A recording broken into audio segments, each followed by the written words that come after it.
एक छोटे से शहर में एक किसान अपनी पत्नी के साथ रहता था। उनके पास बहुत थोड़ी सी जमीन थी। वे उस पर खेती करके फसल को बाजार में बेचते थे। इससे उन्हें थोड़े से पैसे मिलते थे। एक बार वे दोनों दीपावली पर घर की सफाई कर रहे थे।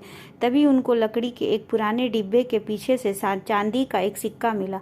वो दोनों बहुत खुश हुए। उन्होंने उससे अच्छे बीज और खाद खरीदी। इस बार उनके यहाँ बहुत अच्छी फसल हुई। अगली दीपावली पर वे फिर सफाई कर रहे थे। तब उन्हें एक और चांदी का सिक्का मिला। इस बार उन्होंने 2 बैल खरीदे, जिससे कि खेत जोतने से में आसानी हो। बैलों के साथ काम जल्दी और अच्छा हो जाता था। इस बार फसल पहले से भी ज़्यादा अच्छी हुई। अब उनके पास काफ़ी पैसे हो गए थे। दीपावली फिर आई। एक बार फिर सफाई करते समय उनको चांदी का एक सिक्का मिला। इस बार इन्होंने तय किया कि एक बकरी खरीदी जाए। सिक्के से उन्होंने एक अच्छी सी बकरी खरीदी, जो कि बढ़िया दूध देती थी।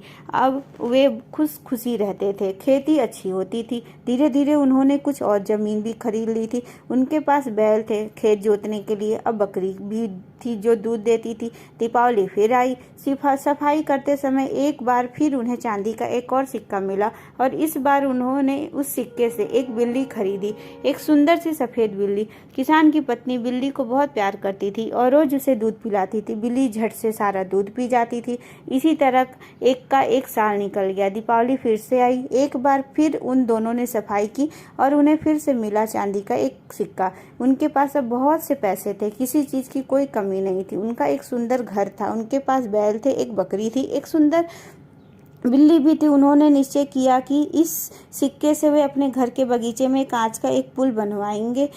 इससे उनका घर और भी सुंदर दिखेगा। उन्होंने कांच का एक छोटा सा पुल अपने घर के आगे बनवाया। अब वे ये देखना चाहते थे कि पुल मजबूत है या नहीं। इसलिए उन्होंने खुद पुल पर चढ़ने से पहले बाकी सबको पुल के ऊपर से जाने को कहा। पहले बैल चढ़ा, पुल नहीं टूटा। फिर बकरी पुल पर गई, पुल नहीं टूटा। लेकिन जैसे ही बिल्ली पुल चढ़ी, पुल टूट गया। पता है क्यों?